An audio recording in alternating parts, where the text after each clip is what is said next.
It's a bird. It's a plane. It's a masterpiece. But why Superman and why now? Does this feel like just another James Gunn film, or does it feel like DC is entering a new era? And really, how woke is this movie? Welcome back to my channel. My name is Emily, or La Movie Mija. I'm a part-time filmmaker, full-time movie lover, and this is my review of Superman.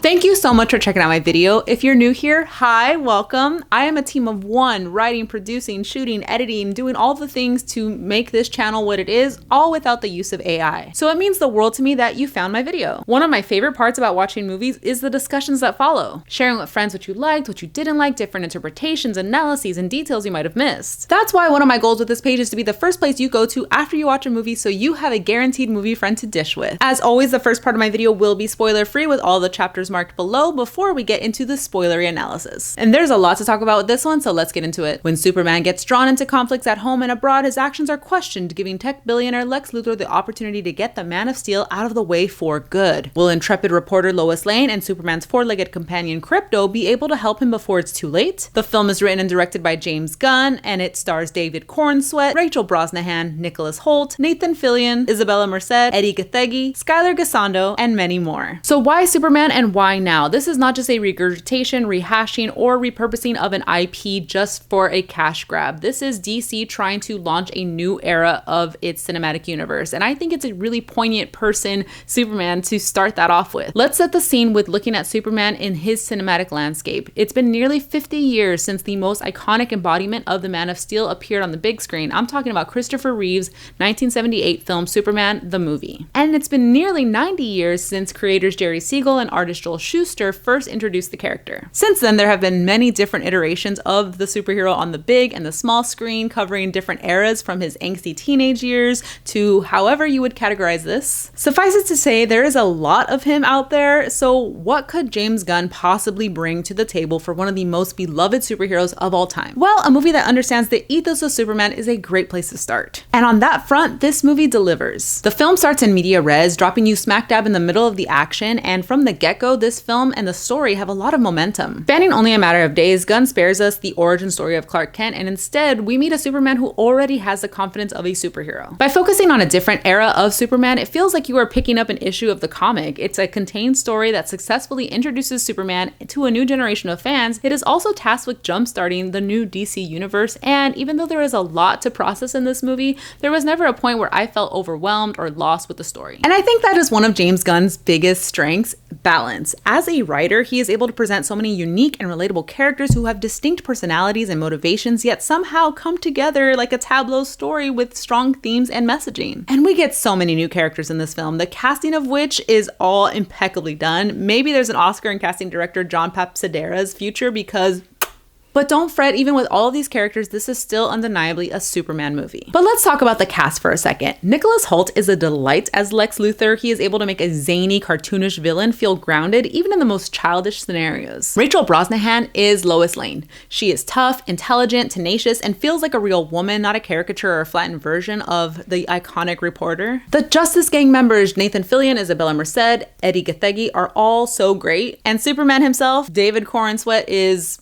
well, he's perfect. He embodies the boyish charm of Clark Kent along with the saccharine steadfastness of Superman. Cornsweet and Gunn both recognize the capacity for cringiness of a man with such a strong moral compass, and they don't care. That's the point of this movie. They know that Superman can be corny, but this is an attempt to flip the script in an era when people are quick to label earnestness as cringe. It seems like both Gunn and Cornsweet understand that there has been a misconstrued vision or image of what Superman is and what he's about. This movie is looking to not only rebrand DC, but give us the Superman that is true to the comics and rebrand Superman's defining characteristic: kindness. The tone of this film is hopeful and uplifting, but bursting with these thrilling battle sequences, great moments of levity and humor, and so much heart. I was genuinely worried that this movie was going to feel too much like other James Gunn stories like Guardians of the Galaxy or Peacemaker, but it really isn't. Gunn's characteristic humor and heart is heavy and definitely undeniable in this film, but it's executed in such a way that tells me he is more concerned with this movie earning its place within the Superman cinematic legacy than injecting his own personal humor into a beloved character's story. It never feels more James Gunn than Superman. And I think that's what makes this movie a good introduction into the new DC, a win for Superman fans, and an overall great movie-going experience. So is this movie woke?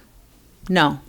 No, but it is political. It's undeniable that there are direct correlations between current events and pervasive ideologies that you can recognize in the central conflict of the film. Side note, people overuse this phrase. Like, I don't think it means what they think it means. People conflate woke with meaning anything to do with politics, and it has become sort of a dog whistle term that conservatives use to label anything that feels too left-leaning, when in actuality, the term stay woke gained popularity through its use in African American liberation writings and music as a call for people to stay politically engaged in the face of systemic inequality. The unfortunate thing is that hope and compassion, the things that this film is actually championing, feel woke because our current social political landscape. We are living in a time where actual billionaire villains are in power and immigrants are actively being dehumanized. The ethos of Superman is compassion and hope, and that is the basis, the foundation for a lot of the creative decisions that are made for this movie. The production design is perfection, bringing iconic locations like the Fortress of Solitude, the Daily Planet, and all of Metropolis to life in an art style that is cohesive, balancing bold and bright colors with a lived-in feel. The same note extends to the beautiful costume designs. I give those Superman trunks an emphatic 2 thumbs up. Just like Superman himself, the trunks can feel kind of corny, but that's the point. Superman is not trying to be intimidating or mysterious or hide in the shadows. He wants to be approachable and friendly. He wants to be a friend to children,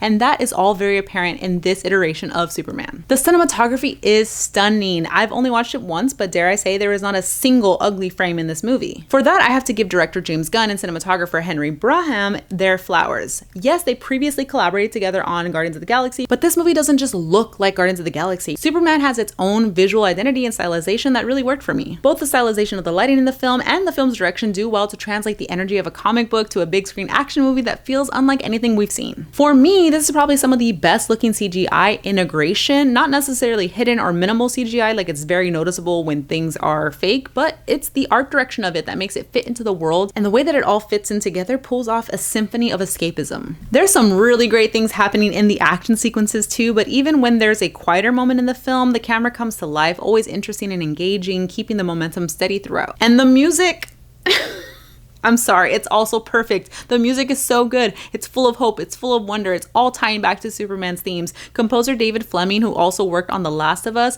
just understands how he can properly integrate established themes, like what he did with Gustavo Santaolall's iconic guitar theme from The Last of Us video game and putting it into the show. He also does well working with John Williams' iconic Superman theme. The music hits at the exact right moments and delivers on the intended impact to move you to cheer or reduce you to tears, and it's powerful. At just over 2 hours, the film is really well paced and left me not quite wanting more, but I'd be happy if there was. Like when you have a really good meal, but you stop eating just before you get too uncomfortably full. I've been using the word perfection a lot, but some fair critiques of this movie I can anticipate are that it's overstuffed with characters, it's not allowing enough time for the moments that need breath to breathe, maybe the jokes are too quick to follow a poignant or tragic moment when we could have just sat in that emotion a little longer, or maybe that it's just too ambitious with the amount of story it's trying to tackle. All fair assessments, but not things that I personally experienced. An invalid critique is for anyone who actively tries to watch this movie and can still be put off by Superman's kindness and compassion and reducing it to woke propaganda, when in fact this is the most Superman movie we've seen in some time. Kindness and compassion, again, are Superman's whole deal, and I think a little less satire and more direct messaging and themes are much needed these days. Overall, Superman is medicinal. It's fun, exciting, satisfying. It's a big cinematic event that warrants excitement, discussion, and it is cause for celebration for superhero fans and movie fans alike. It is exactly the type of movie that can usher in a new DC era, and more importantly, it comes at a time when we needed him the most. It's hard to separate the movie from its cultural impact because art is a reflection of our times and it's always political. But if I did have to rate this movie like all the other movies that I talk about here on this channel, on the Movie Mija meter, I'd give it a 4.5 out of 5 stars and label it a definite recommendation to watch in theaters. If you made it this far, please consider liking this video and subscribing to my channel. I post one new movie review every single week, and sometimes I'll take you to the movies with me. You can check out the backlog of all my movie reviews right over here, and if there's a movie that you want me to watch and react to, please let me know in the comments below. And for even more movie news, reviews, and personal insights from me, you can follow me at Movie Mija on TikTok, Letterboxd, and Instagram. Alright, let's get into some spoilers. I didn't know quite exactly how to organize this section of the video, so I'll just start with listing my favorite moments. First off, the opening sequence. Yes, I love that we get so much information, the text on the screen. It's a lot to process about setting the world and the context of the moment that we're in, but I like the repetition of the number 3. We're talking 3 decades, 3 years, 3 months, 3 days, all the way down to 3 minutes ago when he lost his first fight ever. You even see the number 3 pop up later when he mentions that him and Lois had just been dating for 3 months. My first clue that the CGI and I were going to get along in this movie and that I was going to enjoy the art direction of it was seeing the Fortress of Solitude. I love that we see just enough, and we cut to Krypto bringing Superman into the fortress and like the framing of the doors opening. It's just such a good choice. I feel like sometimes we see CGI scenes and people spend so much time trying to show us the beautiful execution of the CGI, and like sometimes it is great, but it takes us out of the story. Next up, I want to talk about Superman in action. Getting to see the array of what Superman can do was so much fun. I loved discovering new things about him. I haven't watched a whole lot of Superman properties. I've watched the original film. I've watched a few episodes of Smallville in preparation for this movie, but like things like seeing his X-ray vision, getting to see his super strength, getting to see him use his wind, you get to see him super smart, you get to see like him fly, like all the different ways that Superman is Superman. Like he is that guy. And I love the way that all of the fights are choreographed to show those different capabilities. We get to see him up against the giant monster near the beginning, and then you get to see him fighting himself later on in the film. So like you get to see a wide array of what he can do. So as an introduction to new Superman fans like myself, I think this is a great way to show that off. And it's also really fun the way that they stagger the battles. I also want to shout out the camera work when he is flying, like getting to see him traverse the multiple climates, and the way that they portray that was just so fun. It kind of reminds me of like Sam Raimi a little bit, like the way that his face is kind of squeezed into the camera and he's just like zooming past like ice and air, and it's just like a really cool fisheye almost-esque moment, and it really does well to communicate the speed at which this man is traveling. If you have a favorite moment of Superman showing off his capabilities, let me know in the comments below. All right, let's talk about Superman saves, because the way that they're able to scale down these big moments in a world with aliens, metahumans, like big life and death like threats, like being able to scale down and keep the scope of the action quite small for these save moments, I think is really powerful, and it helps bring Superman like more intimate. It helps make that feeling of trust and connection to that person that Superman is just a lot stronger. We see him shielding a kid. That's something that was apparent from the trailers, part of the trailer that always made you cry, and that was true watching it in context within the movie. You also see him at one point saving a squirrel. A squirrel. He saved a squirrel. And if that doesn't tell you everything that you need to know about who Superman is and what he's about, there's also an abundance of representation of pets and pet owners in this movie, like Krypto himself. You have like a woman at one point who's trying to escape Metropolis with her 2 turtles. When everyone is trying to flee the city, like you see people have their luggage, their belongings, their kids, and they have their pets. And I feel like that is another great way to draw people in. We see a lot of big threats of violence and destruction in large metropolis areas, but getting to see people with their pets, I feel like makes it more relatable on a different level than I've seen represented in other big like disaster type movies. Another big save moment that really struck me and took my breath away quite literally was when there is a bridge collapsing as like the fabric of space and time is tearing apart Metropolis, and a woman is driving her car across the bridge. She's the only car left, and she is about to get squashed by this building, and Superman, of course, appears, holds the building up, and him and this woman make eye contact, and she drives away, looking back behind her, and up from the ash of cloud from that collapsed building rises Superman, and the music hits, he rises from the ashes, and it was such a picturesque cinematic moment. Like I am getting choked up just thinking about it now.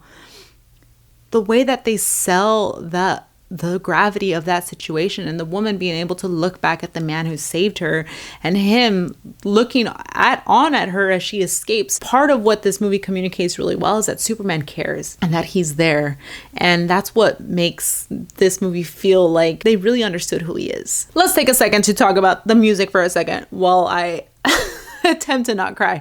So this is such an appropriate use of the theme song. I love that we get hints of the original John Williams theme. We also get this like synthy, like Top Gun Maverick-esque like bass version of it, and it all works so well. Unlike Jurassic World Rebirth. If you saw my review for that, you know I have my qualms with the misplaced use of the Jurassic Park theme. Like, how dare you use it for some random shot of the water? Like, this is exactly the way you should use a theme song, and the respect and the admiration that not only James Gunn has for creating a Superman movie, understanding that there is a legacy that he is stepping into, the same went for the music. There is a legacy of that music. And I actually marched in the Pasadena City College marching band one year, and our show was superheroes, and we did play that iconic theme. I played the trumpet. I was out on the field. We were in the shape of the Superman emblem on the field playing that theme, and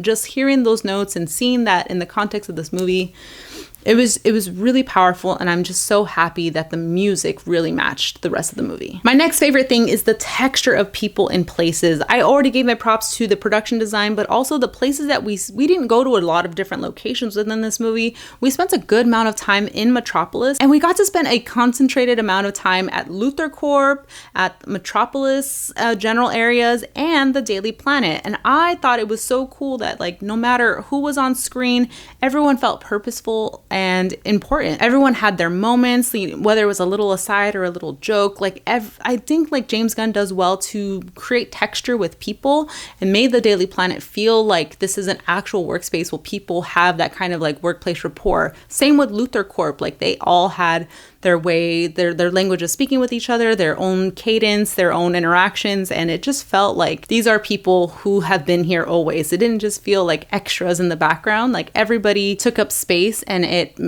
really added to the feeling of these places. Next favorite thing is a representation of kindness and what that looks like. Superman is not just a pushover, and I really like that you can see him being challenged constantly, especially by Krypto. I love that Krypto was kind of an ass. I love that he was like a bad dog, whatever. I don't think there's any bad dogs. They're all great dogs, but you know what I mean. He was not well behaved. He was kind of like messing things up until his same actions for wanting to chase the ball kind of saved us in the end. But like, I love that he was constantly challenging Superman, because it shows that Superman is not just a good guy when things are easy. He's also a good guy when someone is being a shit, when someone is annoying the hell out of him. And the moment when he tells Lois, I need to go save Krypto because he's not a good dog, but he is probably alone right now and he's probably scared. That's Superman. Oh man, this movie, it's a lot. So yes, the kindness, and it's not just about being a pushover again. It's not just about like letting things walk all over you and being kind and when it's undeserved. His kindness is an extension of his identity, because it is the last thing his parents ever told him. It's that message that he was sent to Earth with, that he was meant to be there to help the people, the humans of planet Earth. And it's his entire identity. So this movie, the conflict that it sets up is really great, because it's not only tearing apart Superman, his strength, like through battles and fights. It's not just tearing down his like identity through the media representation and what people perceive him to be. He's also gets at his lowest point when his own sense of self is disrupted, when we get that message, the rest of the message from his parents that he had never heard until Lex Luthor put it out on the internet or put it out on all the news channels, and realized that's what they were saying in the end, was that, that humans were incapable and that he was going to rule over them, which I am not sure. In the end, I don't think that was actually real. Do you think they like faked that? Is that what that is being implied? That was one of the questions I had towards the end of the film. I'm okay that they didn't answer it in the movie. I think the point is not whether or not Jor-El and the Kryptonians wanted Superman to rule over Earth. I don't think that's the point of us finding out whether or not that was a real message. I think the point is that Superman doesn't know, and he has to be challenged to find his own sense of self. And that is reaffirmed when he goes back home and he meets back with Mama and Papa Kent, and they let him know exactly who he is, and he has that like hero's journey back to home to remind himself who he is and what he's about. Let's talk about Lois and Clark's relationship because, again, I don't know a lot about Superman, but I do know that this is a central part of his story, is his romance with Lois. And their relationship, I really love the chemistry between the actors. I loved Rachel Brosnahan as Lois. I love that getting to see her scene with taking off from the rooftop of the Daily Planet on Mr. Terrific's aircraft kind of mirrors the original film in which Lois Lane first is saved by Superman when she's falling from the roof of the Daily Planet when the helicopter malfunctions. So I love that those two kind of harken to each other. And again, Lois is just she's a bad bitch, okay? And Rachel Brosnahan really brought her to life. I love that she talks quickly. I knew that from watching her in The Marvelous Mrs. Maisel, but seeing her specifically hold her own against Superman when she interviews him. Again, this is the interview that she has with him after he makes her breakfast for dinner to celebrate their 3-month anniversary. So cute. Them kissing in the kitchen while he's trying to make her toast is like a dream scenario, but I digress. The interview that she conducts with Superman, she was challenging him so much, but that's what I really love about their relationship, is that she's not afraid to challenge him. And I think that sets up the conflict later in the film, because if his public image is threatened, that is like the worst thing that can happen to Superman. He loves people so much. He wants to be good and he wants to be there for them so badly. For the people to reject him, that feels like the greatest heartbreak of all. So intellectually, they are such a great match, and I love that we get to have that interview between them in this movie. I love the chemistry between the characters romantically as well. I love the scene with Superman sipping hot cocoa with the alien attack happening in the background, and it's like so bright and colorful, and he's like, they got it. They don't need my help. When we just see like the Green Lantern bat like hitting this like alien being in the background, and it's so beautiful, like the colors behind them. And you also get a sense that the people of Metropolis are just kind of jaded to this event. They're like, yeah, this happens all the time, like we're not fazed by it, which I feel like some other movies kind of fail to do in response to so many big events happening in these big cities. And then we have the I love you and the I love you too. I love the symmetry of the way that their story comes together. Even though there's a lot of different stories that are happening in this film, there's really only 3 big conflicts. So that brings us to the ending of the film. Another thing that I really liked is how all those stories and the resolutions come together. So in the ending, we have 3 things happening simultaneously. You have Superman versus Lex Luthor, you have the Daily Planet media versus trying to get the story out there, trying to uncover the truth, and you have the Justice Gang gaining agency and having this redemption arc. I love that this is like a 3-pronged conflict approach to the film, and I think that speaks to James Gunn's strengths to bring people together and tell an ensemble story. Everyone has their individual motivations and their own redemptive arcs throughout the film, things that challenge them, things that reveal their characters and actually makes them interesting and relatable. I love that Lex Luthor is also a whiny little baby. I love that he is such a cartoonish little villain. It's laughable. I mean, Nicholas Holt's performance very much grounds him, makes it not feel like some kind of sketch comedy bit, but it makes it feel like a real person who believes the stupid shit he's saying. But it also is great because a lot of people do sound like Lex Luthor, and they should have a mirror put up to them every once in a while to show them, this is how ridiculous you sound. And even as he's about to do his final big speech to Superman and all of his Luthor Corp people in that flying hovercraft that escaped the Terran fabric space and time, Krypto comes out of nowhere and just interrupts him and beats the crap out of him. That is exactly the kind of thing I needed. I think that matches the tone of the rest of the movie. And I get that some people are not going to like that. They're going to feel like it's a cop-out, or they're going to feel like, oh, they just couldn't stick the landing with dialogue or a speech. I like that they just didn't give space for the idiocy that Lex Luthor carries with him and his motivations. He is just a straight up hater of Superman. He is jealous. He is a hater. And I love that they're reducing him to that. But yes, he's still a really good adversary and a good oppositional threat to Superman. If Superman is going to be the symbol of hope and caring for other people, you're going to have the polar opposite in Lex Luthor. And I think he's a good foil to the Superman in this universe. The Daily Planet trying to get the truth out there about Lex Luthor and how it ties into the overall story. It's not just, oh, that's also a bonus when it's really critical to the story. It's great to see Lex Luthor kind of fall apart, not only intellectually and physically with face-to-face combat with Superman, but also his public image gets destroyed. And I love that that's such an important part of the story because journalism is a key part of Superman. Like, Superman is a journalist because he sees the integrity in the profession, and he sees the power to tell people like the stories of the truth of what's happening. And I love that that is also an important part of the story. And then you have the Justice Gang gaining agency and deciding for themselves what they want to do and how they want to define right and wrong. And I know that presents a bigger challenge, and it kind of leads into what's going to come of the greater DC universe.